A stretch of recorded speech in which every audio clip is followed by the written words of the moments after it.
ॐ तत्सत् अद्य ब्रह्मणः द्वितीयप्रहरार्ते श्वेतवराहकल्पे सप्तमे वैवस्वतमन्वन्तरे अष्टाविंशतितमे कलियुगे प्रथमपादे सप्तविंशतोत्तर एकशतोत्तरपञ्चसहस्रसंवत्सरे स्वस्ति श्री विश्वावसुनाम संवत्सरे दक्षिण उत्तरसंध्यकालौ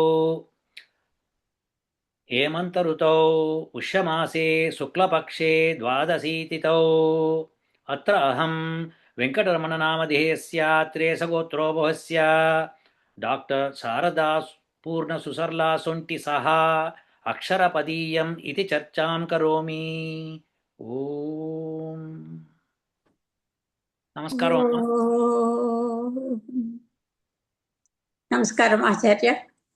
మీ యొక్క దివ్యమైన అక్షరపదీయం పిహెచ్డి తీసుకున్న సందర్భంలో మన వీక్షకులకు ప్రేక్షకులకు సంస్కృత పండితులకు తెలుగు పండితులకు ఇంకా హిందూ సమాజానికి సనాతన ధర్మానికి మీరు చేసిన కృషి చాలా ఆనందం కలిగిస్తుందని నేను భావిస్తున్నాను.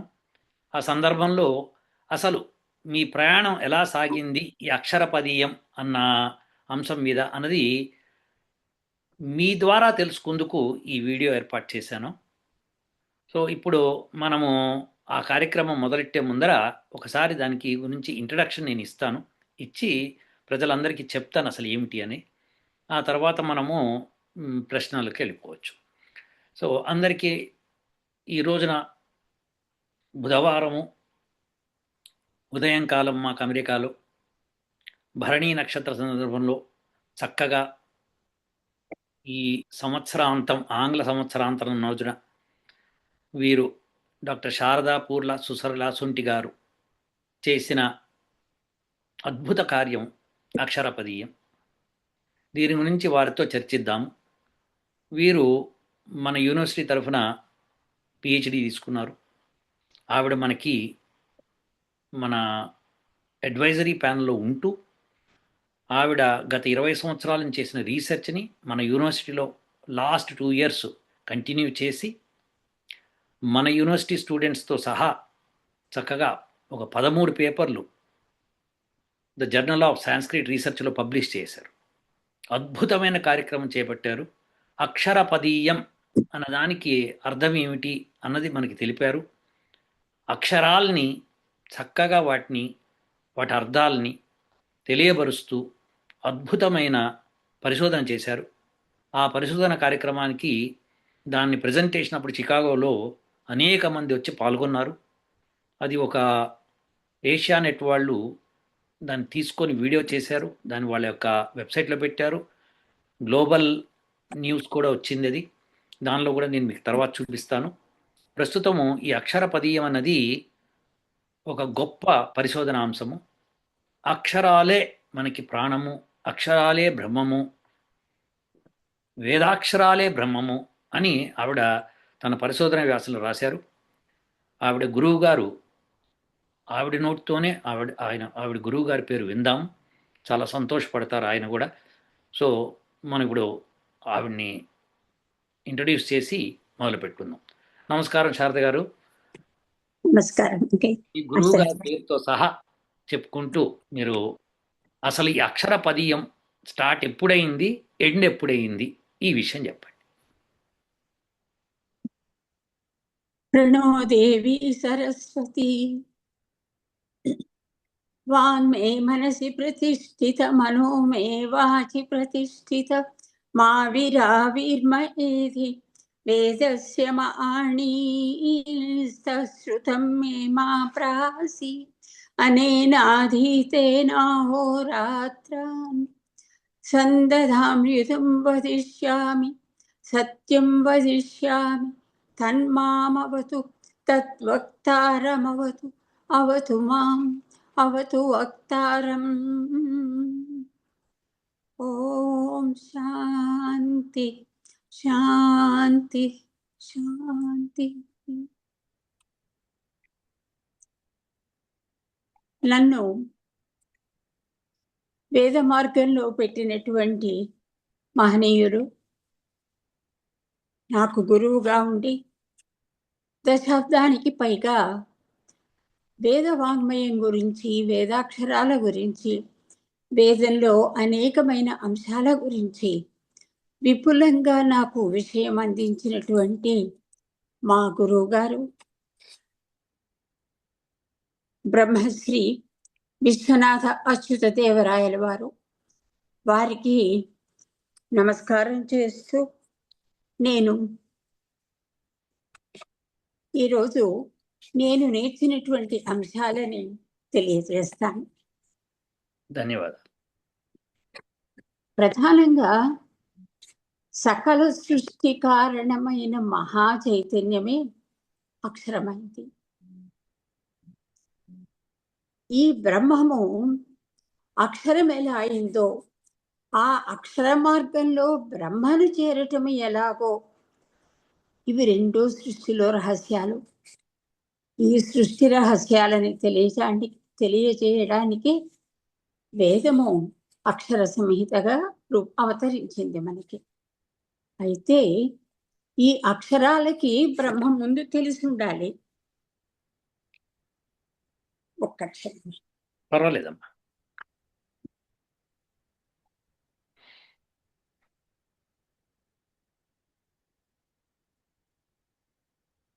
క్షమించండి. పర్వాలేదు. దీనికి బ్రహ్మము ఏమిటో తెలిసి ఉండాలి. అక్షరాలే చైతన్యోద్భవాలని, జీవులని అంటే ప్రాణులని, ఇంకా స్పష్టంగా చెప్పాలంటే మనోబుద్ధి చిత్త అహంకారాలున్న జీవులని బ్రహ్మపదం చేర్చటం, వారు బ్రహ్మపదం చేరడం సహజ లక్షణం. దేనికి అంటే వేదాక్షరాలకి. ఆ అక్షరాలని విశదీకరించి వారు ప్రపంచమంతటా విస్తరించి ఉన్నది విరాట్ స్వరూపమైతే, మనలో ఉన్నది ఈ అక్షరం యొక్క సూక్ష్మాంశము. ఈ సూక్ష్మమైనటువంటి అంశాలను గురించి మనం తెలుసుకోవాలి అనేది నా ప్రయత్నం. తరువాత మనకి అన్నము, ఆనందము, జ్ఞానము, ఈ మూడు మనకి చేయాలి, జీవులకి చేయాలి. వాటిని సాధించడానికి చేసే ప్రయత్నాలన్నీ ఉన్నాయి ఆరంభం నుంచి చివరి దాకా. అది ఈ వేద మార్గపు బాటలు. వాటిని పొందడమే మన బ్రతుకు. అవి మనలో భాగమవటం మన అనుభూతి. ఈ 4 అంశాల గురించి ఇక్కడ వేదం మనకి తెలియజేస్తుంది. ఓం అందరికీ నమస్కారం అండి. నా పేరు సుబ్రహ్మణ్య సాకేత్నాథ్. నేను యూనివర్సిటీ ఆఫ్ అప్లైడ్ వేదిక్ సైన్సెస్లో చదువుతున్నాను. ఆచార్యులైన డాక్టర్ వెంకట చాగంటి గారి ఆధ్వర్యంలో, అలాగే డాక్టర్ శారదా పున్నసంటి గారి ఆధ్వర్యంలో అక్షరపదీయం అనే అద్భుతమైన రీసెర్చ్ వర్క్లో పాల్గొనడం నా అదృష్టంగా భావిస్తున్నానండి.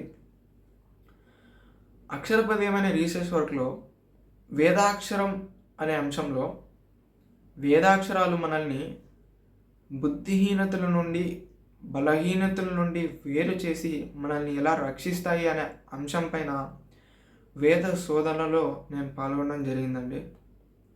ఎలాగైతే సముద్రపు అలల ఒడిదుడుకుల నుండి నావలు మనల్ని ఎలాగైతే రక్షణతో ఒడ్డుకు చేరుస్తాయో, అవ్విధముగా వేదాక్షరములు, అంతరిక్ష సంబంధమైన వేదాక్షరములు అనే నావలు మనల్ని బలహీనతల నుండి, బుద్ధిహీనతల నుండి వేరు చేసి పదాన్ని తెలియజేస్తాయి. పదం అంటే మోక్షం. ఓం వేదాజో వీనాం పదమంతరిక్షేణ పతాతాం వేదానావః సాముద్ర్యః. ఓం. ఈ మంత్రం ప్రకారం ఎవరైతే అంతరిక్ష సంబంధమైన నావలను తెలుసుకుంటారో వాళ్ళు పదాన్ని తెలుసుకుంటారు. ఇక్కడ పదం అనగా మోక్షం. మరి నావహ అంటే నావలు అంటే వేదాక్షరములు. ఎవరైతే వేదాక్షరములు తెలుసుకుంటారో వారు మోక్షం తెలుసుకునే జ్ఞానాన్ని పొందుతారు. అవ్విధముగా బలహీనతల నుండి, బుద్ధిహీనతల నుండి వేరు చేయబడతారు అనే విషయాన్ని నేను గ్రహించడం జరిగిందండి. ఈ అవకాశం ఇచ్చిన డాక్టర్ వెంకట చాగంటి గారికి, అలాగే డాక్టర్ శారదా పున్నసంటి గారికి నా కృతజ్ఞతలు తెలియజేసుకుంటూ సెలవు. అయితే ఈ భౌతిక, మానసిక, జ్ఞాన దేహాలకి వాటిలో శక్తినిచ్చేది అన్నమైతే కాంతిని ఇచ్చేది ఆనందం, ఉమ్, సామర్థ్యాన్ని ఇచ్చేది జ్ఞానం. ఉమ్, సంపూర్ణమైనటువంటి అన్న ఆనంద జ్ఞాన మార్గాలని సాధించి ఊరుకోవటం లేదు, దాన్ని అనుభవించటానికి కావలసినటువంటిది అక్షర సంపద అని వేదం చెప్తుంది. అయితే వేదం ఈ దారుల్ని వివరించదు, ఆ దారులను పట్టుకోవటం ఎలాగో చెప్తుంది. అవును. మన అనుభూతి ఎలా ఉంటుందో చెప్పదు, మన అనుభూతిని మన పరం చేస్తుంది. అవును. అంచేత అది సంపూర్ణంగా స్ఫురణ అంటే మన జ్ఞానము మీద ఆధారపడి ఉంటుంది. అంటే మన స్ఫురణ జీవులందరికీ కూడా అన్న జ్ఞాన ఆనంద సంబంధి. ఆ స్ఫురణని పెంపు చేసుకోవడానికి, దివ్యమైనటువంటి బ్రహ్మ దర్శనం కావటానికి వేదాక్షరాలే ఆధారం. వేదాక్షరాలు మాత్రమే ఆధారం. అది అందువలన శబ్ద బ్రహ్మము అయింది, అక్షరము అక్షర బ్రహ్మము అయింది. ఈ బాగుంది. అక్షరాన్ని సాధించడానికి, వేదాక్షర స్వరూపము తెలుసుకోవడానికి, వేదాక్షర నిర్మాణం, వేదాక్షరము యొక్క శక్తి, వేదాక్షరములలో ఉన్నటువంటి విభాగములు, అది చేసే యజ్ఞము, వాటిని స్తుతించే విధానము, వాటి యొక్క సామరూపము అంటే అనుభూతి సర్వము, వీటన్నిటిని కూడా చెప్పేది సామాన్య మానవ శక్తి కాదు, బ్రహ్మమైన దివ్య శక్తి. అందువలన అక్షరము పరబ్రహ్మము. ఇది మొదటి అంశం. బాగుంది. తరువాత ఇది ఎంతటి సుదీర్ఘమైన విపులమైన అంశమో, ఎన్ని మానవ జన్మలు ఎత్తినా దాన్ని గ్రహించటం మనకి సాధ్యం కాదు. ఉమ్, ఓం నమస్తే. నేను Soujanya Gajula, university of applied Vedic sciences విద్యార్థిని. అక్షరపదీయంలోని వేద స్వరూప ప్రయోజనము అనే వ్యాసంలో వేద స్వరూపం మరియు వాటి అంతర్లీన ప్రయోజనాన్ని విశదంగా వివరిస్తూ చెప్పిన విధానం గూర్చి నేను అర్థం చేసుకున్నది మీకు తెలియజేస్తున్నాను. వేదము మన యొక్క జీవన విధానమును మెరుగు చేయుటకు తనంతట తానుగా అవతరించినటువంటిది అక్షర బ్రహ్మముగా వ్యాసంలో వివరించారు. వేద మంత్రములలో వ్యక్తమయ్యే దేవతాశక్తులు అనేక విధములైన సృష్టి కార్యములకు కారణములు అవుతున్నాయి. ఆ మంత్రములనే వేదాక్షరములను మనము యజ్ఞముల యందు ఉపయోగించి ఆ దేవతాశక్తి ప్రభావమును సాధించి యజ్ఞ ఫల ప్రాప్తిని పొందటం జరుగుతోంది. మొత్తం వేదాక్షరములు 5 గుంపులుగా విభజింపబడ్డాయి. ఆ 5 అక్షర గుంపులలో చివరి 2వ భాగంలో ఉన్న స, ష, స, హ అక్షరములు ప్రాణలోకంతో సంబంధం కలిగినవి. షకారము దేవతాశక్తి యొక్క ప్రాణాన్ని, షకారము మన ప్రాణము యొక్క భద్రతను సూచిస్తుంది అని శారద గారు సూచించారు. మనకు ప్రాణం ఎంత ముఖ్యమో ప్రాణ భద్రత కూడా అంతే ముఖ్యము. ఈ సందర్భంలోనే సుఖం, శాంతి, భద్రత యజ్ఞము వలన మాత్రమే సాధ్యమని, ఇవి వేదములోని పదములే అన్న అంశం తెలియజేశారు. యజుర్వేదంలోని మంత్రం 21:10 ఈ మాటలను నిర్ధారణ చేస్తున్నాయి. ఈ మంత్రంలో షన్నో భవంతు అనే పదాలు యజ్ఞంలో మా కొరకు అన్ని సమయములలో శుభము కలిగించుదురుగాక అని అర్థం. షంలోని షకారము దేవతాశక్తి యొక్క ప్రాణాన్ని తెలియజేస్తోంది. ఈ మంత్రానికి దేవత ఋత్విజః. మరి ఋత్విజులు శుభం ఎవరికి కలుగజేస్తున్నారు? ఉత్తమ అన్నము, ధనము కలిగిన వారికి. యజ్ఞంలో దుష్ట జీవులను కూడా మిక్కిలిగా నాశనం చేస్తున్నారు. అలాగే మన నుండి రోగము పుట్టించు క్రిములను కూడా దూరం చేస్తున్నారు. అనగా సుఖము, శాంతి, భద్రత అనే భావాల జీవన ప్రయోజనాన్ని షంలోని షకారము ప్రత్యక్షంగా చూపిస్తోంది. ఈ అవకాశం ఇచ్చిన గౌరవనీయులైన ఆచార్య డాక్టర్ వెంకటాచాగంటి గారికి మరియు డాక్టర్ శారదా పూర్ణశెట్టి గారికి ధన్యవాదములు. ఓం. సాంగ త్రివేదాచార్యుల వారు ఉండేవారు పూర్వం. Hmm. వారు మహర్షులు. Hmm. అయితే ఈ మహర్షులు చేసినటువంటి ఆ కృషి ఏదైతే ఉన్నదో ఆ సర్వవేద వాగ్మయము కూడా అనేక విధములుగా మనకి అందింది. Hmm. తర్వాత ఇంకొక విషయం చెప్తాను. మానవ భాషలు వేద భాష. మానవ భాషలలో ఆది సంస్కృతం, అది మనకి తెలిసిన విషయం. Hmm. తెలియకపోతే అంగీకరించవలసిన విషయం. బాగా చెప్పారు, బాగా చెప్పారు. ఇది అంగీకరించటం చేత కాని వారు Hmm. పాణినీయం చదువుకోవాలి, Hmm. నారదీయ శిక్ష చదువుకోవాలి, బాగా చెప్పారు. ఎన్నో శిక్షా గ్రంథాలు ఉన్నాయి, వాటిని చదవాలి. అవి కేవలం ఆరంభం మాత్రమే సంస్కృతానికి. Ah. ఎందువలనంటే సంస్కృతము అంత దీర్ఘమైనటువంటి భాష. ఎందువలన అది వేద భాష నుండే సర్వము స్వీకరించింది కాబట్టి. చాలా బాగా చెప్పారు, చాలా బాగా చెప్పారు. అద్భుతం. అంటే భాష నుంచే సంస్కృతం స్వీకరించింది. బాగుంది. వేద భాష వేరు, సంస్కృత భాష వేరు. వేద భాష నిర్మాణము వేరు, సంస్కృత భాష నిర్మాణము వేరు. అద్భుతం. ఒకటి చెప్పాలి, ఎందువలన అంటే వేదము అక్షర బ్రహ్మము. ఇది పాయింట్. అక్షరమే బ్రహ్మము, బ్రహ్మము అక్షరముగా అవతరించింది కనుక. ఇక సంస్కృతము లౌకికము. ఎందువలన అంటే అది ధాతు స్వరూపాల మీద ఆధారపడి ఉంటుంది. పాణిని వంటి మహర్షులు మనకి ఈ పాణినీయము ద్వారా ఈ సర్వమైనటువంటి సంస్కృత భాషా నిర్మాణాన్ని, స్వరూపాన్ని, రూపాన్ని, ప్రయోజనాన్ని, సర్వాన్ని మనకు అందించారు. దానిని తెలుసుకోవలసిన అవసరం ఉన్నది. ఒక్కసారి వేద భాష దగ్గరికి వెళ్తాను. వేద భాషని త్రయీ అని అంటాం. త్రయీ వై విద్య కావ్యం ఛందః. శతపథ బ్రాహ్మణంలో ఒక మంత్రం. పైషా త్రయీ విద్యా యజ్ఞః అంటే దానిని ఛందస్సు కింద, విద్య కింద, కావ్యం కింద ఇన్ని విధాలుగా చెప్పింది.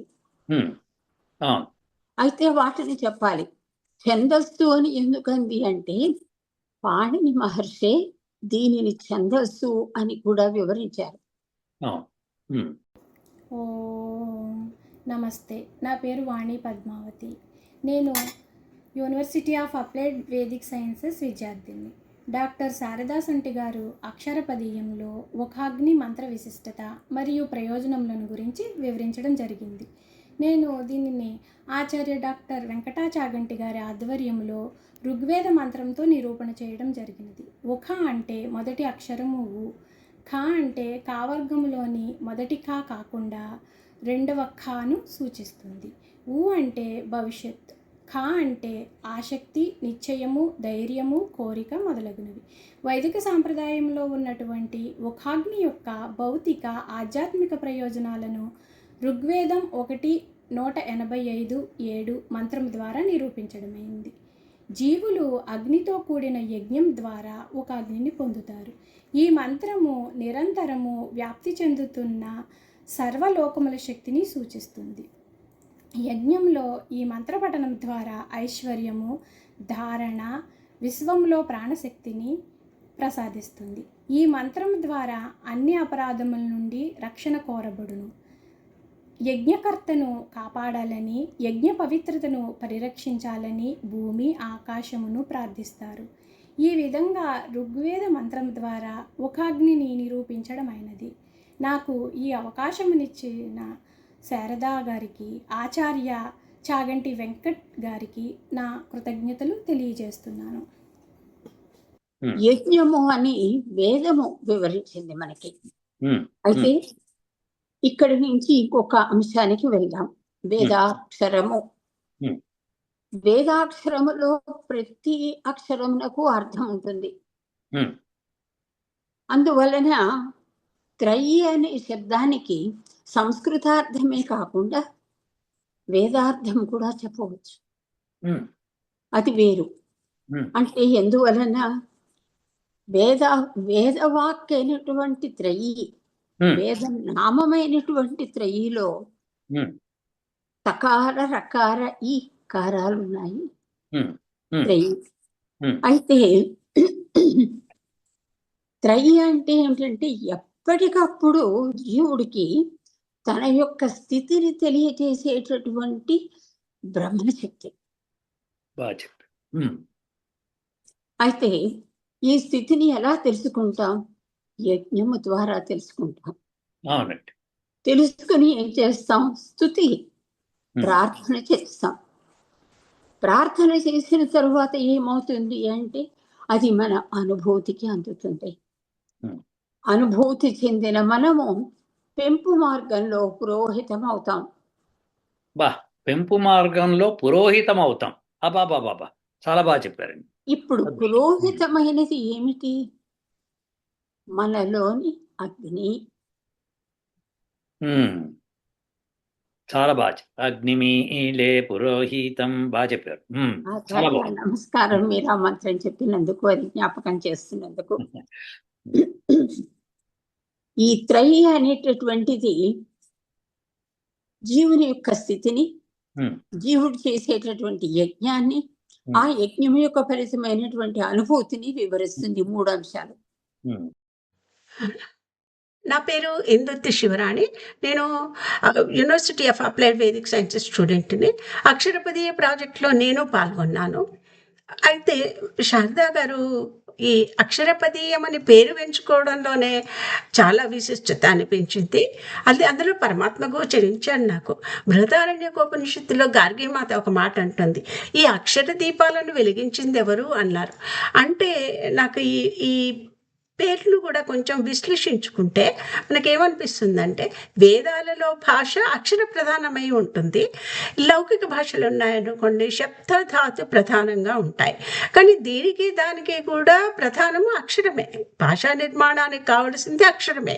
అయితే జీవశక్తి, ప్రాణశక్తి, నాదశక్తి కలిసిన చోటు అక్షర జన్మస్థానము. అలాగే కోరిక, భావము, యత్నము కలిసిన చోటు పద జన్మస్థానం అవుతుంది. అయితే ఈహ అనంటే ఈహ, కాంక్ష, వాంఛ, ఇవన్నీ ఈయము. ఇవి 3 కలిస్తే అక్షరపదీయము అయినది. అక్షరపదీయము అయినది. ఎంత బాగా. అయితే నాకు ఈ అక్షరము యొక్క ఇప్పుడు ముఖ్యంగా అక్షరపదీయము కదా, అక్షరశక్తి నిరూపితమైన మంత్రాలు నాకు నచ్చాయి. చాలా పేపర్లు చేశాం మేము. 13 పేపర్లు చేశాం. 13 నాకు బాగా అక్షరశక్తి నిరూపితమైనది ఊఖామంత్రములు అని అనిపించింది. ఆ అంశాన్ని నేను ఒక 2 నిమిషాలు మాట్లాడడానికి తీసుకున్నాను. ఎలాగంటే ఊఖామంత్రాలు ఉన్నాయనుకోండి, అయితే వేదం ఏం చేస్తుందనంటే అక్షర శక్తిని తెలియజేయడానికి ఖకారం ప్రయోగిస్తుంది. వాటిని ఊఖామంత్రాలు అన్నారు. ఇప్పుడు కా ఉన్నది అనుకోండి, కచట తపల్లో కా ఉంది. కా ఉంటే మనం చేసే కర్మలను సూచిస్తుంది కా. అలా ఖా ఉంది. ఏదైతే కర్మ చేస్తున్నామో దాన్ని నిశ్చయంగా, నిర్విఘ్నంగా ఫలవంతం చేసేది ఖకారము. ఉత్సాహము, ధైర్యమును, నిశ్చయము, కోరికను, కామమును, బలమును, వీటన్నిటిని, శక్తిని, వీటిని తెలియజేయటకు ఈ వాడతారు. ఖకారము వాడతారు. అలా అక్షరపది ఈ ఖకారము ఖ. మరి ఊ అంటే ఏమిటంటే ఊకారము సగుణ బ్రహ్మను సూచిస్తుంది, ప్రపంచ వ్యాపకత్వాన్ని కూడా ఇస్తుంది. తర్వాత ఊ అంటే పురోహితాక్షరాన్ని ఊ అంటారు. ఊ సర్వబలప్రదము వావిని కూడా సూచిస్తుంది ఈ విధంగా. అయితే ఊఖా మంత్రాలు దీనిలో మా శారదా గారు ఇచ్చిన దానిలో నుండి నేను ఊఖా మంత్రాలకు ఒక పరిశోధనాంశాన్ని ఎంచుకున్నాను. ఆ పరిశోధనాంశం ఏమిటి అంటే, అగ్ని రూపము జీవులు, అగ్ని రూపంగా ఉన్న జీవులు అగ్ని రూపం పొందాలి అంటే అగ్ని కార్యాలు చేయటం వల్ల అది సాధ్యమవుతుంది. యజ్ఞములను ఆచరించటం వల్లనే ఊహాగ్ని ఉత్పాదనకు అవసరమైన అగ్నిని పుట్టించుటకు, ఆ ఊహా శక్తి మనం పొందుటకు మనకు ఈ ఊఖా మంత్రాలు మనం వాడతాము. దానికోసమని నేను యజుర్వేద మంత్రంలో 1వ అధ్యాయంలో 8వ మంత్రాన్ని తీసుకున్నాను. అందులో ఆ మంత్రంలో విశిష్టత ఏంటంటే, అందులో పదాలు అన్వేష పదాలు ఎలా ఉన్నాయంటే, దూహు, ధూర్వా, ధూర్వామహ, వహ్నితమం, సస్నితమం, పప్రితమం, జుష్టతమం అని ఈ పదాలు అన్వేష పదాల కింద తీసుకున్నాను. అయితే మనం ఒకసారి అన్వయం చూసుకుంటే, ఇది తెలుగు అన్వయం చూసుకున్నాం అనుకోండి, దీనికి దేవతనేమో అగ్ని, తర్వాత ఋషి ఏమో పరమేష్టి ప్రజాపతి. ఇది మనకు తెలుగు అన్వయం చూస్తే, ఈ విద్వాంసుల యొక్క దేవతలను ఉత్కృష్టంగా ఆహ్వానించుటకు ఉత్తమ గెలుపు అయి ఉన్నావు నువ్వు ఉత్కృష్ట అగ్ని అని చెప్పేసి చెప్తున్నాడు. ఉత్కృష్ట తృప్తి, ఉత్కృష్ట ఆనందము, సకల దోష నాశకుడవై ఉన్నావు అని ఇక్కడ ఇది స్తుతిస్తున్నాడు పరమేష్టి ప్రజాపతి స్తుతిస్తున్నాడు ఋషి.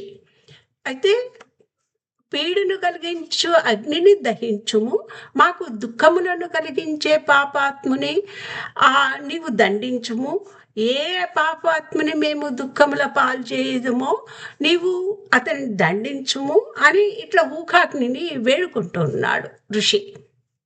అలా అన్నట్టు.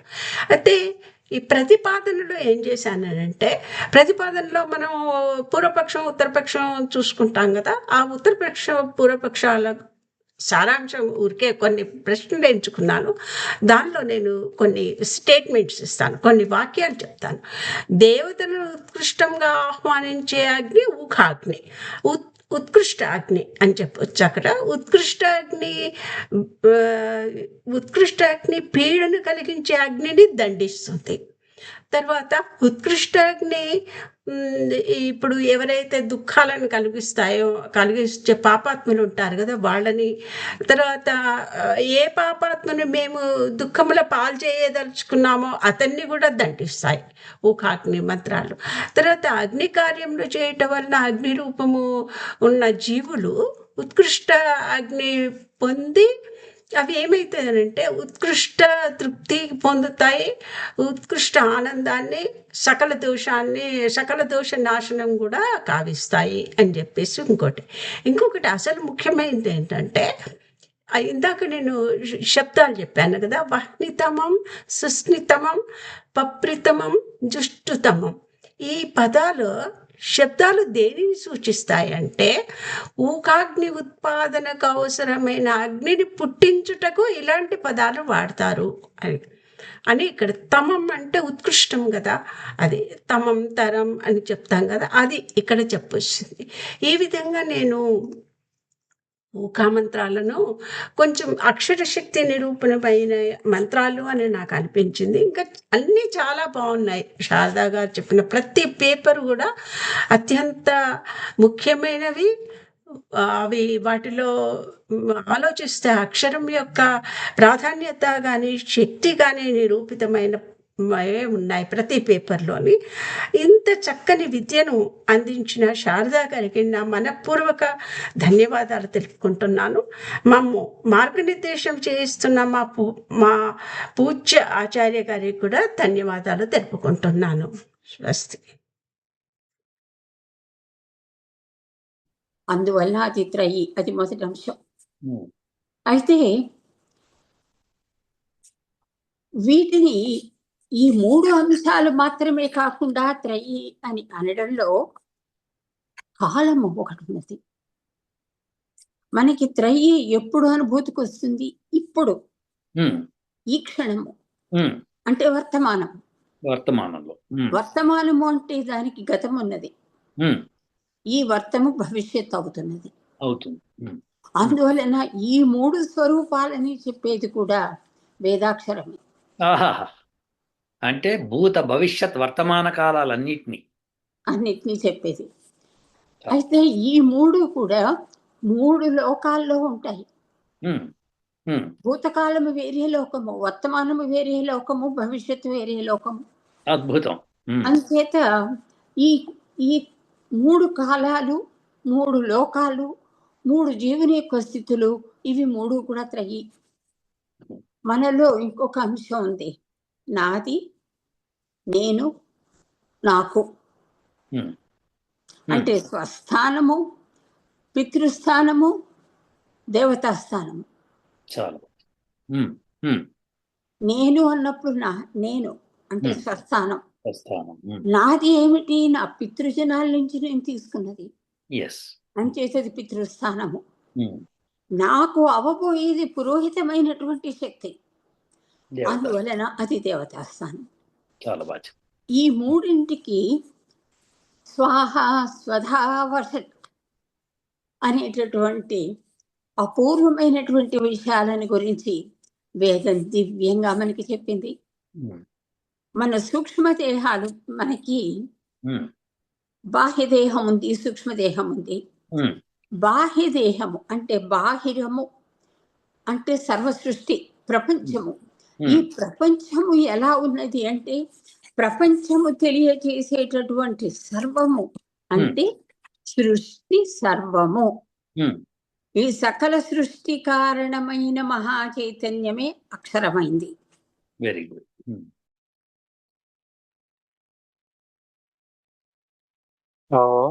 నమస్కారం, నా పేరు ఆంజనేయ ప్రవీణ్. నేను university of applied Vedic sciences స్టూడెంట్ని.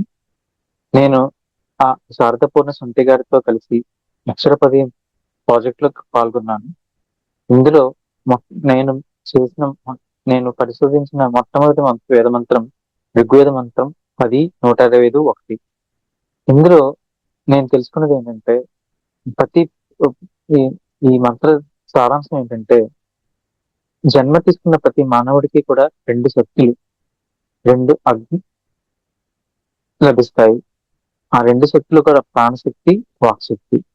ఈ ప్రాణశక్తి, వాక్శక్తి అనేవి 2 అగ్నుల మీద ఆధారపడి ఉంటుంది. ఇవి ప్రాణాగ్ని, వాగాగ్ని. ఈ ప్రాణాగ్ని, వాగాగ్ని అనేది మన మానవుడికి మన వాక్కు గాని, ఉచ్ఛ్వాస నిశ్వాసలు, మన కంట్రోల్ చేసే శ్వాసల ద్వారా కానీ, మనం పాటించే ఆహార నియమాలు కానీ ఎలా ప్రభావితం చేస్తాయి అనేది ఈ మంత్ర సారాంశం. ఇది నేను తెలుసుకున్నాను. ధన్యవాదములు. తర్వాత ఈ బ్రహ్మమోక్షరం ఎలా అయింది? ఆ అక్షర మార్గంలో బ్రహ్మని చేరటం ఎలా? మనకి పరికరం కావాలి, అది అక్షరము. అంటే అదే బ్రహ్మము, బ్రహ్మమే అక్షరము, అక్షరమే బ్రహ్మము. ఆ తర్వాత మనకి మరి సూక్ష్మదేహం ఉంది, ప్రపంచం తెలిసింది, సూక్ష్మం తెలియాలి కదా. సూక్ష్మదేహంలో మనకి 3 అంశాలు ఉన్నాయి, 3 ప్రధానమైనటువంటి అంగాలు ఉన్నాయి. అవి ఏమిటి అంటే మనస్సు, ప్రాణము, జ్ఞానము. ఈ 3 దేహాలు మనకి. ఈ 3 గురించి వేదం చాలా విపులంగా చెప్తుంది.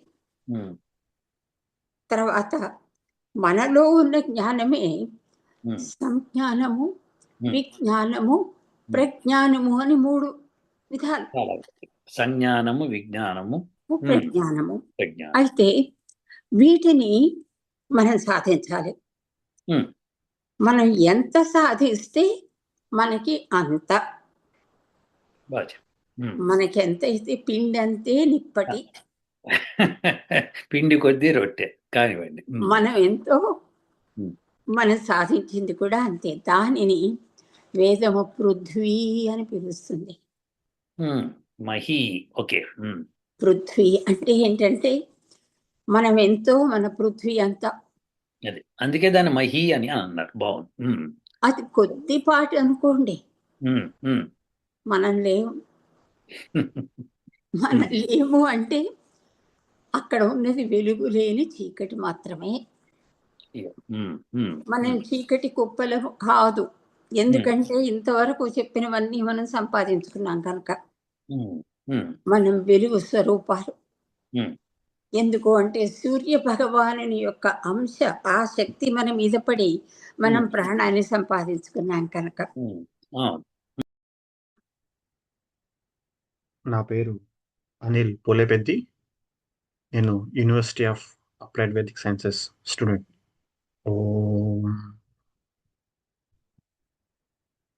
ఊహకందని కాలం నుంచి సంస్కృతం మనలో అంతర్భాగమైపోయింది. ఆ దృష్టితోనే వేదం సంస్కృతంలో ఉంచబడినది అని పొరపాటు పడుతూ వస్తున్నాం. మానవ స్థాయికి పడిపోయిన వేదవాంగ్మయం దేవతా స్థాయికి తీసుకువెళ్ళాలి అన్న ఉత్కృష్టమైన ఊహ నన్ను అక్షరపదీయం వైపు మరలించింది. నిజానికి వేదంలో ఉన్నవి శబ్దములు, శబ్దములకు ఉన్నవి అక్షరములు మాత్రమే.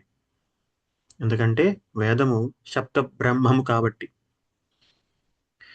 ఏ మనిషికైనా మాటలు పలుకుటకు కావలసినవి 5: ప్రాణము, మనస్సు, జ్ఞానము, ఊహ, అక్షరము. ఈ అక్షరము ఊహని ప్రాణంతో కలిపి ప్రకటమై వస్తువుగా చూపిస్తుంది. అంటే ఊహని వ్యక్తపరచడానికి అక్షరాలను ఉపయోగిస్తున్నాం. ఒక మనిషి రోజుకు 28,800 సార్లు ఊపిరి తీసుకుని వదులుతాట. ఈ ఉచ్ఛ్వాస నిశ్వాసల కాలంలో 3 నుంచి 5 ఊహలు పుడతాయట. అంటే రోజుకు సుమారు 90,000 ఊహలు పుడుతున్నాయి. ఒక ఊహ వ్యక్తపరచడానికి ఎన్ని అక్షరాలు ఉపయోగిస్తున్నాం? ఒక రోజులో వస్తున్న ఊహలను వ్యక్తపరచడానికి ఎన్ని అక్షరాలు ఉపయోగిస్తున్నాం? జీవితం మొత్తం వస్తున్న ఊహలకి ఎన్ని అక్షరాలు ఉపయోగించబోతున్నాం? మన జీవితానికి ఉపయోగపడుతున్న ఈ అక్షరాన్ని గురించి ఏమంత ఆలోచిస్తున్నాం? ఆలోచించట్లేదు అంటే అక్షరానికి దూరం అవుతున్నాం అని అర్థం. అంటే బ్రహ్మకు దూరం అవుతున్నాం. ఎందుకంటే అక్షరము బ్రహ్మము కాబట్టి. అసలు నిజంగానే అక్షరము బ్రహ్మమేనా అనే విషయం నిజముగా తెలుసుకోవడానికి వేదంలో పరిశీలించడం జరిగింది. దానికి ఋగ్వేదం 6వ మండలం 16వ సూక్తం 35వ మంత్రం సహాయపడింది. ఈ మంత్రంలో ఛందస్సులో ఉంచబడిన వేదాక్షరంలో మాత్రమే పరమాత్ముడు ఆసీనుడై ఉన్నాడు అని స్పష్టం చేసేసింది. అంతేకాకుండా ఏ కారణం చేత ఉన్నాడో కూడా చెప్పింది. రక్షణ మరియు గౌరవాన్ని ఇచ్చే కారణమున వేదాక్షరంలో ఆసీనుడై ఉన్నాడు పరమాత్ముడు. ఎవరికి రక్షణ గౌరవాన్ని ఇస్తున్నాడు? వేదాక్షరాన్ని అధ్యయనం చేస్తున్న వారికి రక్షణ మరియు గౌరవాన్ని ఇస్తున్నాడు. అంతేకాకుండా ఏ రూపంలో ఉన్నాడో కూడా మంత్రం చెప్పింది. పరమాత్ముడు అగ్ని రూపంలో అక్షరంలో ఉన్నాడని చెప్పి స్పష్టం చేసింది. ఎందుకంటే ఈ మంత్రానికి దేవత అగ్ని. ఇటువంటి అనేక అంశాలను గురించి అనేక వేద మంత్రాలని అధ్యయనం చేయడం జరిగింది మరియు వాటిని అనుభవంలోకి తెచ్చుకోవడం జరిగింది. ఈ అక్షరపదీయం పరిశోధనలో భాగమైనందుకు చాలా ఆనందం ఉంది. నాకు ఈ అవకాశం ఇచ్చిన డాక్టర్ చాగంటి గురువు గారికి మరియు డాక్టర్ శారదా పూర్ణసుంటి గారికి నమస్కరిస్తూ ఓం. ఈ పృథివీ పెంపొందించుకోవడానికి మనకి ఒకటే ఆధారం. అది ఏమిటి అంటే యజ్ఞము. మనం యజ్ఞం చేయాలి. అయితే యజ్ఞము అంటే నిర్వచనాలు తర్వాత చూసుకుందాం. ఈ స్వస్థానం, పితృస్థానం, దేవతా స్థానాల కొరకు మనం అనుక్షణం అనునిత్యం యజ్ఞం చేస్తూనే ఉంటాం. అంటే ఊపిరి తీస్తూనే ఉంటాం. ఊపిరి తీయటమే ఒక పెద్ద యజ్ఞము. యజ్ఞం. దీనిని గురించి అనేకమైన పర్యాయాలు వేదం చెప్తూనే ఉంది. ఆ తరువాత యోగ శాస్త్రకారులు మహర్షి పతంజలి కూడా దీని గురించి వివరణ చేశారు. అంటే ఏంటంటే మనం ఆలోచించినట్లయితే మన ఈ భౌతిక శరీరానికి మన హృదయం అనకూడదు, అది చాలా పెద్ద మాట. గుండెకాయ 72 పర్యాయాలు కొట్టుకుంటుంది, లేదా 76. ఇప్పుడు ఒక ఉచ్ఛ్వాస నిశ్వాసానికి ఒక ఊపిరికి 72 నుంచి 76 వరకు గుండె కొట్టుకుంటుంది. అంటే ఒక ఉచ్ఛ్వాస నిశ్వాసాల కాలంలో అది నిమిషానికి, గంటకి అయినట్లయితే ఇంకా ఎక్కువ 70 పెట్టి గుణించాలి. ఒక రోజుకి అయినట్లయితే దానిని 24 పెట్టి గుణించాలి. అయితే ఆ సంఖ్య ఎంత వచ్చింది? 21,600 పర్యాయాలు మన గుండె కొట్టుకుంటుంది ఒక రోజులో. దీనిని ఆ మహర్షి చాలా చక్కగా చెప్పారు. దివారాత్రౌషత్ సహస్రాని ఏకవింశతి దిష్టౌ. అంటే వివరించి ముక్కలు చేస్తున్నాను దాన్ని. ఎందుకంటే దివారాత్రాలలో షట్ శతాని, క్షమించాలి, సహస్రం కాదు, షట్ శతాని అంటే 600, ఏకవింశతి 21,000 అంటే 21,600 సార్లు గుండె కొట్టుకుంటుంది ఒక రోజులో. అయితే ఈ ఉచ్ఛ్వాస నిశ్వాసం, ఒక ఉచ్ఛ్వాస నిశ్వాస కాలంలో మనకి ఎన్ని ఊహలు వస్తాయి? ఒక ఉచ్ఛ్వాస నిశ్వాసంలో మనం ఆ సాధనలో, ఆ ఉపాసనలో, ఆ దీక్షలో, ఆ తీవ్రతతో ఉంటే మనకి ఎన్ని ఊహలు వస్తాయో ఆలోచించవచ్చు. ఒక్క మాటను భూలోకం నుంచి సూర్యుడి దాకా వెళ్ళొచ్చేస్తాం మనం. నిజమే. అంటే ఎన్ని ఊహలు వస్తున్నాయి ఒక ఉచ్ఛ్వాస నిశ్వాసంలో. మరి రోజు పొడుగున ఒక రోజులో ఎన్ని ఊహలు వస్తాయి? అంటే రాత్రి మనం గుర్తించాలి దాన్ని. ఈ కాలంలో ఎన్ని ఊహలు వస్తాయి అనేటప్పటికీ ఆధునిక వైద్య శాస్త్రం ఏం చెప్పింది అంటే 70,000 ఊహలు మనకు వస్తాయని. 70,000. అయితే వీటిల్లో ఎన్ని బతుకుతాయి? ఎన్ని ఊహలు బతుకుతాయి? ఎన్ని ఊహలు నిజమవుతాయి?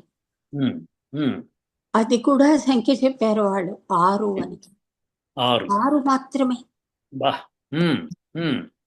దానిని ప్రాణాయామంతో మనం పెంపు చేసుకోవాలి. ప్రాణాయామం చేసినప్పుడు ఊహలు తగ్గుతాయి.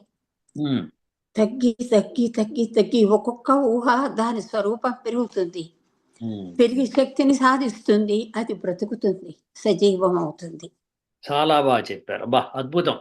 ప్రాణాయామం ద్వారా మనము చేసే నిత్య కర్మలు ఏవైతే మనము ఊహిస్తామో, లైక్ కొంతమంది ధనం కావాలనుకుంటారు, కొంతమంది ఆయుష్ కావాలనుకుంటారు, అలాంటివి కావాలని కోరుకుంటే మీరు అన్నట్టుగా దానికి బలం పెరిగి అది నిజమవుతుంది. చాలా బాగా చెప్పారమ్మా.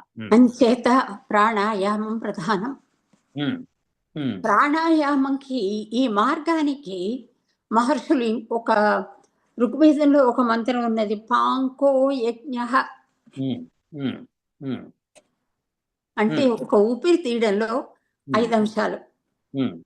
అదే కదా ప్రాణాయామం చెప్పింది. అంతేనండి, అంతే. వాయు ప్రాణాయామం కూడా 5 దశల్లోనే పెడుతుంది. చెప్పండి. అందువలన ఈ ప్రాణాయామం అనేటటువంటి యజ్ఞంతో మనలో ఉండేటటువంటి అగ్నిని రగిల్చి, ఆ అగ్నిని యజ్ఞము ద్వారా పెంపు చేసి, ఆ యజ్ఞము నుండి మన సర్వజీవనము దానికి సమిధలు చేసి, శక్తిని సాధిస్తే ఉమ్, అతి సార్థకమైనటువంటి జీవి బ్రతుకు. బా అద్భుతంగా చెప్పారు. చాలా బాగుంది, చాలా బాగుంది. దీనికి కావలసినది అక్షరములు. మళ్ళీ మళ్ళీ అంతా చెప్పి మళ్ళీ దీనికి కావాలి అక్షరములు. వేదాక్షరములు. కానీ వేదాక్షరములు మాత్రమే. అవును. అది ఎందుకు అనేటటువంటి విషయాన్ని మనం చెప్పాలి. ఉమ్, ఈ అక్షరార్థ శాస్త్రమే అక్షరపదీయము. ఈ అక్షరశాస్త్రమే అక్షరపది. బా వేదాక్షర అర్థ శాస్త్రము, వేదాక్షర అర్థశాస్త్రం. అర్థశాస్త్రము అక్షరపదీయము. అక్షరపది ఇది అది మొత్తానికి దాని అక్షరపదీయం అంటే అర్థం ఇది. ఇది. బా చాలా బాగా చెప్పారు. అందువలన ఈ ప్రయాణంలో ఉమ్, మనకి స్వరూపం అందుతుంది, ఉమ్, పదస్వరూపము, ఉమ్, అర్థము అందుతుంది. ఉమ్, మనం యజ్ఞం ఆరంభిస్తాం, ఉమ్, దాని యొక్క ఫలం మనం అందుకుంటాం. అది సామ, ఉమ్, అది సా- సామము. ఉమ్, అందువలన వీటిని మనము పూర్తిగా సాధించవలసి ఉన్నది. ఉమ్,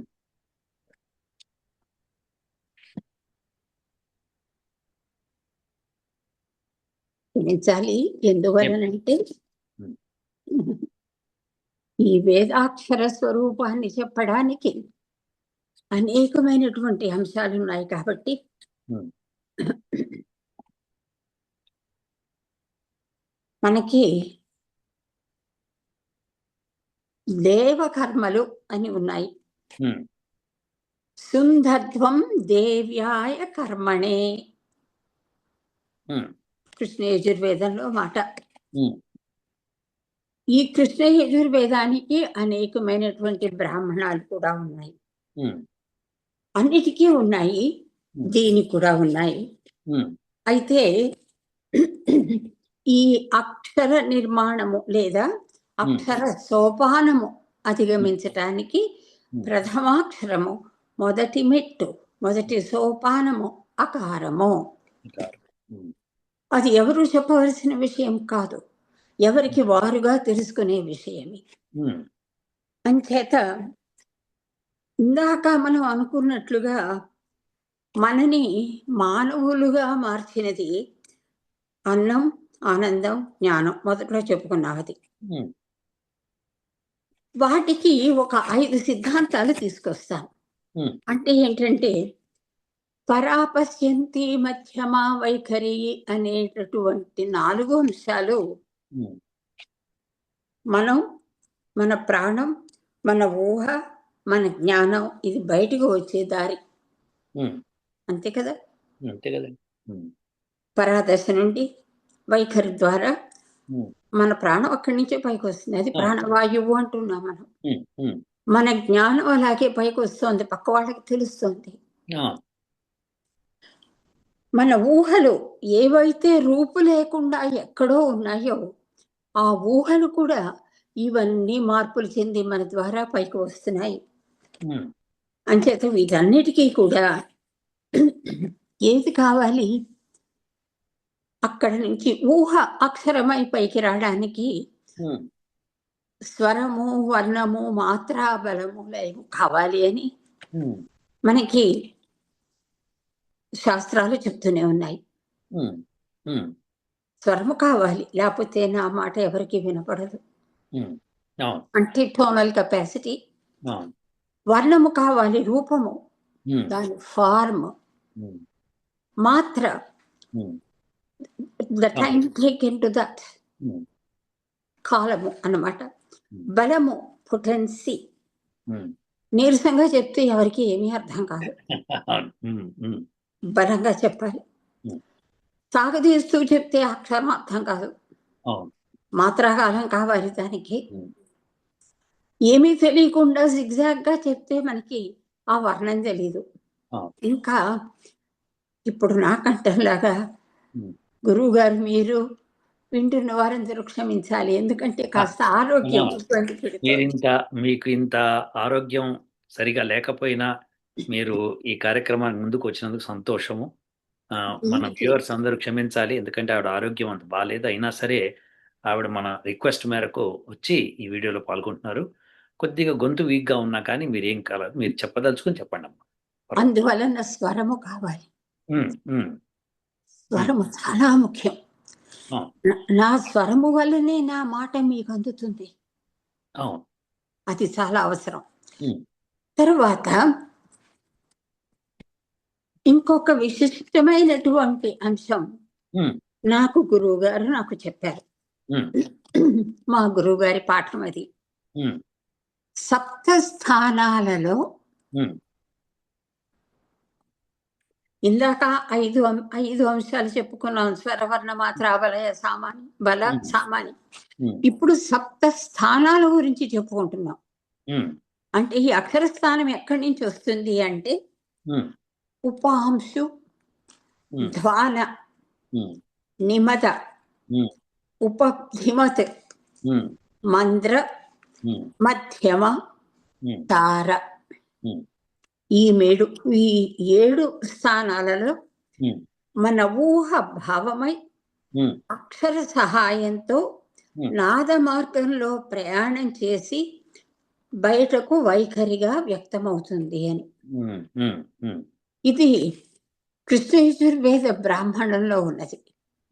ఉపాంశ మంత్రాలున్నాయి, ఉపధిమత మంత్రాలున్నాయి, మధ్యమ మంత్రాలున్నాయి. వీటిని గురించి అనేకమైన చోట్ల ప్రస్తావన ఉన్నది. కాకపోతే వివరణ పూర్తిగా నేను నేర్చుకోని కారణాన క్షమ కోరుతూ ఈ 7 స్థానాల గురించి మనము ముందుకు సాగుతాం. దీని గురించి చాలా పరిశోధన చేయవలసి ఉన్నది. తర్వాత సామం ఏం చెప్తోంది అంటే సప్త స్థాయిల్లో పెడుతుందని చెప్తోంది. కృష్ణ ప్రథమ, ద్వితీయ, తృతీయ, చతుర్థ, మంత్ర, అస్వాద్య. ఈ 7 అంటే ఇందాక గమనించండి, ఇందాక చెప్పిన సప్త స్థానాల నుంచి ఊహ బయటికి వస్తోంది. ఈ 7 నుంచి మన ప్రాణం పైకి వస్తుంది వాకుగా. ఊహ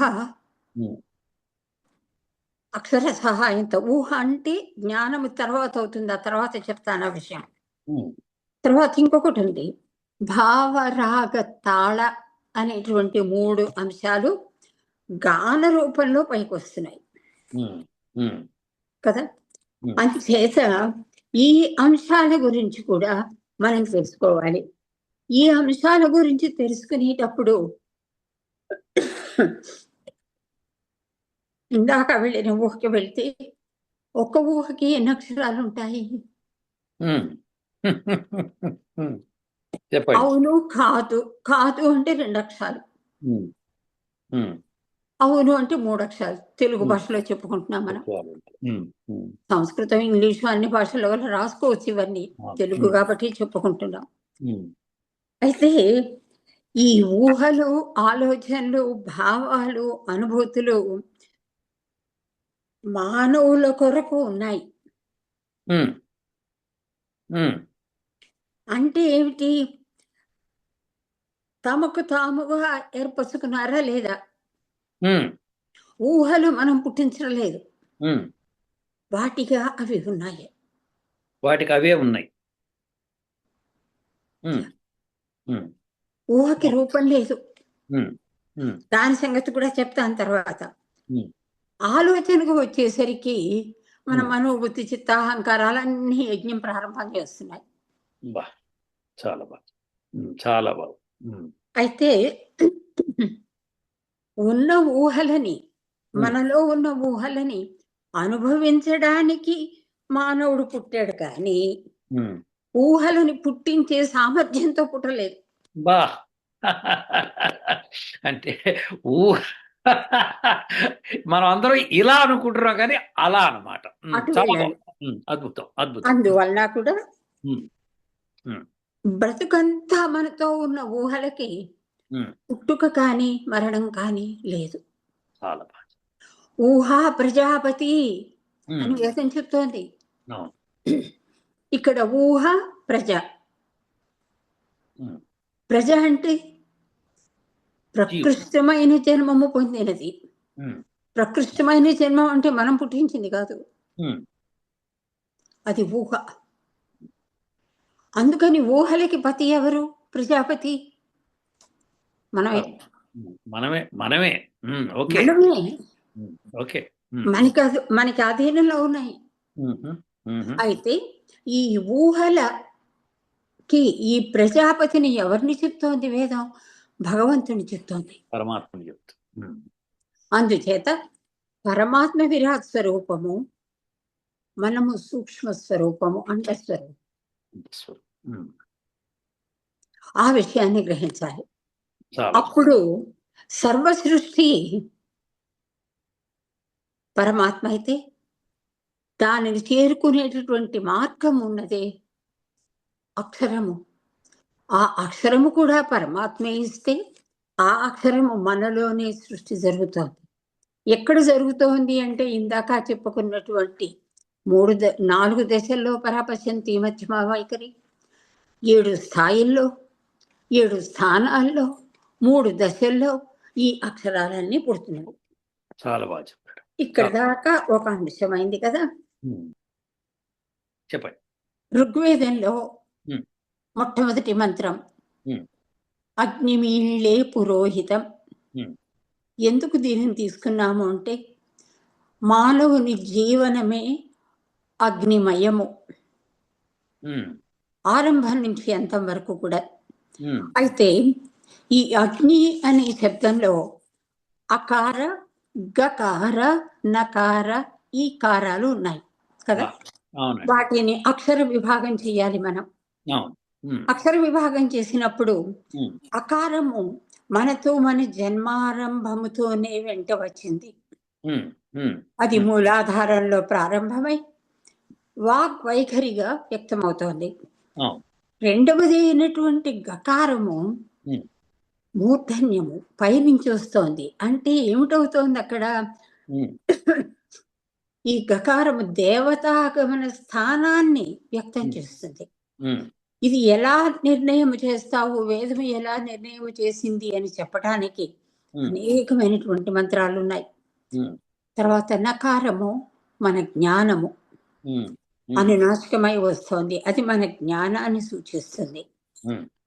తర్వాత ఈ అన్నటువంటి అచ్చు, అది ఈ క్షణము అంటే యజ్ఞము ఆరంభించే వేళ. అకారముతో ప్రారంభమైనటువంటి శక్తి యజ్ఞము ఆరంభించేటప్పుడు యజ్ఞ వేళ, అది వర్తమాన కాలం. అకారము మనతో ఉన్నది, ఈ కారము వర్తమాన కాలాన్ని సూచిస్తుంది. అయితే దీనిని నేను చెప్పాలి, వివరణలు చేయాలి. ఒక్కొక్క అక్షరానికి ఎందుకు ఈ విధంగా అర్థాలు చెప్పాలి అంటే ఒక చిన్న ఉదాహరణ ఇచ్చి నేను ప్రయత్నం చేస్తాను చెప్పడానికి. చెప్పండి. అసంబద్ధం అయినటువంటి అర్థాలతో ఈ 1000 సంవత్సరాలలో అనేకమైనటువంటి వేద గ్రంథాలు వచ్చాయి. నిజం చెప్పారు. అద్భుతం. మీ యొక్క ధైర్యానికి మెచ్చుకోవాలి. ఇలా చెప్పాలి అంటే చాలా ధైర్యం కావాలి. చెప్పండమ్మా. ఎందుకు అంటే ఒకటే, వేదము ఈ లోకము, మనోలోకము, జ్ఞానలోకము మూడింటిని గురించి చెప్తుంది కనుక ఇప్పుడు నమ్మకము, చమకము అనేటటువంటివి మనం చదువుతూ ఉంటాం. రుద్రము చేసే వారందరికీ ఇవన్నీ తెలిసినది. దానిలో మనం అర్థం చెప్పామనుకోండి కొన్ని పదాలకి, సబ్ధిక్షమే, సపీతిశ్చమే, గర్భాశ్చమే, ఈ పదాలకు అర్థం ఏంటంటే సబ్ధిశ్చమే అంటే బంధువులతో కూడి భోజనము నాకు లభించుగాక. అది మామూలు అంటే లౌకిక భాషల్లో కవులు రాసినటువంటి పదాలవి, పండితులు చెప్పిన మాటలు. గర్భాశ్చమే అంటే కడుపులోని పిండాలతో ఉన్న సంపత్తి కలుగుగాక. వత్సాశ్చమే అంటే ఏడాది లోపల ఉన్న దూడ సంపత్తి కలుగుగాక. త్రియవీచమే అంటే అర్ధ సంవత్సరం ఆడదూడ ఉన్న ఆవు కలుగుగాక. ఇటువంటి అర్థాలన్నీ వచ్చాయి. ఉమ్, ఉమ్, కపాలము అంటే మన పుర్రె అని ఉమ్, అవును. అర్థం చెప్పారు. అవును. ప్రజ అంటే ప్రజలు గుంపులని. ఉమ్, ఉమ్, ఇలా అర్థాలు చెప్పడం ఎందువలన వచ్చింది? ఉమ్, వాటిని మార్చకపోతే, ఉమ్, వాటి అర్థాలు తెలియకపోతే ఉమ్, వేదానికి మనం అసలు దరిదాపుల్లో లేవన్నమాట. ఉమ్, ఉమ్, ఉమ్, ఇంకొకటి చెప్తాను. యవాష్టమి, మాషాష్టమి, తిలాష్టమి, ముద్గాష్టమి ఇవన్నీ పప్పులు దినుసులు కదండి. అవును. యవ అంటే కల్వాష్టమి, గోధుమాష్టమి అంటే ఎవలు, నువ్వులు, నువ్వులు, పెసలు, పెద్ద గింజలు ఉన్న పెసలు. వీటికి అర్థం ఏమిటి? ఉమ్, వీటికి అక్షరార్థము చెప్పకపోయినట్లయితే ఉమ్, మన దగ్గర వేదం లేదు, అసలు వేదమే లేదు చాలా బాగా. మానవులకి. ఉమ్, మకారము ఉమ్, మనస్సు. ఉమ్, ఒక్కొక్క అక్షరానికి అర్థం ఉన్నదండి. ఉమ్, ఆ అర్థము నేను అన్ని ఇప్పుడు చెప్పే అవకాశం లేదు కాబట్టి, ఉమ్, అకారము జీవి జన్మారంభంతో వచ్చిన శక్తి. ఉమ్, ఆకారము దీర్ఘం ఉన్నది. జీవి ఏ శక్తితో ఉద్భవించాడో దానిని పెంపు చేయుటకు, కార్యోన్ముఖత కలిగించడానికి అవసరమైనటువంటి శక్తి. మనం వేదంలో అక్షరాలన్నీ విడి తీసుకోవచ్చండి. ఏకాక్షరాలు, ద్వ్యక్షరాలు, త్రియక్షరాలు అన్ని తీసుకున్నా మళ్ళీ వాటిని అక్షరాలుగా విడదీయవలసిందే. తీయవలసింది. బాగా చెప్పారు. ఇది ముఖ్యమైన సారాంశం. మీరు చెప్పేది ఏంటంటే, ఏ పదం తీసుకున్నా కానీ దాని అక్షరార్థం తెలుసుకొని అర్థం చెప్పడం బెటర్ చెప్పాలి. రుకారము బ్రహ్మము, రు అనేటటువంటిది అచ్చు. ఒక శిశువు జన్మకాలములో ఆ అచ్చులైనటువంటి రుకారములను కలిపి రోదనము చేస్తాడు. ఫస్ట్ క్రై అంటారు. First cry. చాలా బాగా చెప్పారు. చెప్పింది. అది అద్భుతమైన విషయం. మీ యొక్క పరిశోధనలో ఆ విషయం ఈనాటి వైద్యుల్ని కలవరపరుస్తుంది. ఎందుకంటే వాళ్ళకి ఆ విషయం తెలియదు. అందుకని చెప్పండి. ఆ అక్షరంలో రూలు ఆ శిశువు ఆ శబ్దము పైకి వచ్చేసిన తర్వాత పలకాలి అనేటటువంటి ఇచ్చ కలిగి పలకనప్పుడు అది రకారము లకారము కింద హల్లులుగా తయారైపోతుంది. అది ఎలా అయింది అనేది వేదం చెప్తుంది. తర్వాత కవర్గ చవర్గ పవర్గ పంచమాక్ష ఆ అక్షరాలన్నిటికీ కూడా ప్రతి అక్షరమునకు అర్థం ఉన్నది. ఇంద్రశ్చకార ప్రజాపతి మకార మనః ఇలాగ ప్రతి అక్షరానికి ఉన్నది. తకార ప్రతిష్ట, పకార పంచ, ఇవన్నీ ఏంటంటే పంచదశలతో ఉన్నాయి. ఈ విధంగా ప్రతి అక్షరానికి కూడా అర్థము ఉన్నది. ఆ అర్థము మనం సాధించాలి. సాధించిన తరువాత ఈ వేదానికి అర్థాలు మనం తెలియచేయాలి. ఇవి చెప్పటానికి ఈ ప్రస్తుత కాలంలో ప్రయత్నము అమెరికా దేశంలో జరుగుతుంది. అది చాలా ఆనందంగా చెప్పగలుగుతున్నాను. ఎందుకు అంటే మనకి గ్రంథాలు లేవు అక్షరార్థం చెప్పేవి. మనం పలికేటటువంటి అన్ని అక్షరాలకి వేదార్థాన్ని చెప్పి ఆ వేదార్థాలతో చెప్పినట్లయితే వేదాన్ని వెనకాల ఎక్కడో కూర్చోబెట్టాం, మన అరచేతిలో పెట్టుకుంటాం. అరచేతిలో పెట్టుకుని అనుక్షణం దాని యొక్క అనుభూతిని పొందుతాము. అంటే మనం సంపూర్ణ జ్ఞాన స్వరూపులం అవుతాం అన్నమాట. మనకి అన్నంకైనా ఆనందంకైనా జ్ఞానంకైనా మనకి అక్షరాలే ఆధారం. మన జ్ఞానం పైకి రావాలన్నా, పై జ్ఞానం లోపలికి వెళ్ళాలన్నా అక్షరమే ఆధారం. ఈ వేదాక్షరాలకి ప్రతి అక్షరానికి ఉన్నటువంటి అర్థాన్ని, పదస్వరూపాన్ని నిర్ణయం చేసుకుని మనం దీనిని పైకి తీసుకుని రావాలి. తినుతూ చేయాలి. ఈ మాటలు గుర్తుపెట్టుకోండి. తినుతూ అంటే ప్రార్థన. చీనూతి వేదాక్షరం తర్వాత చూద్దాం. అయితే అక్షర స్వరూపం, అక్షర యజ్ఞం, అక్షర మార్గం, అక్షర ఉచ్చారణ, అక్షర నిర్మాణం, సప్తదశలు, కల్పము, ఏకాగ్ని, వీటన్నింటిని గురించి కూడా మనము పరిశోధన చేయవలసి ఉన్నది. ఈ పరిశోధనకు మనకి ప్రధానమైన ఆధారము ఈరోజు university of applied Vedic sciences. అది ఆ విశ్వవిద్యాలయం వారు చాలా ప్రయత్నం చేస్తున్నారు. మహాయజ్ఞాలు అతిరుద్రాలు చేయిస్తున్నారు. అది ఎందువలన అంటే మానవుడు యజ్ఞమతి, యజ్ఞమే జీవనము, యజ్ఞమే బ్రతుకు, ఆ బ్రతుకు మార్గమే మనకి అనుభూతిని అందిస్తుంది. అందువలన ఈ ప్రాణము కలిగినటువంటి మనము వేదులము కావాలి. వేదము మనలని వేదిని చేస్తుంది. అప్పుడు కదా నేను ఏకవేది, ద్వివేది, త్రివేది అని చెప్పుకోగలను. చాలా బాగా చెప్పారు, చాలా బాగా, అద్భుతం అద్భుతం. ఆచార్య నాకు ఈ అవకాశము ఇచ్చినందుకు శతశః కృతజ్ఞురాలిని. మీరు మా ద్వారా మా యూనివర్సిటీలో పరిశోధన గావించి మా విద్యార్థులను కూడా ముందుకు తీసుకెళ్ళినందుకు ధన్యవాదాలమ్మా.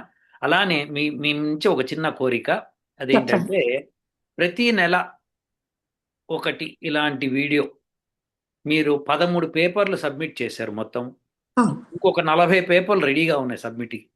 సో మీరు ఈ 13 పేపర్లు నెలకొక పేపర్ చొప్పున మా స్టూడెంట్లను కూర్చోపెట్టుకొని డిస్కస్ చేసి వీడియో చేద్దాము, అది ప్రజలకు అందిద్దాం.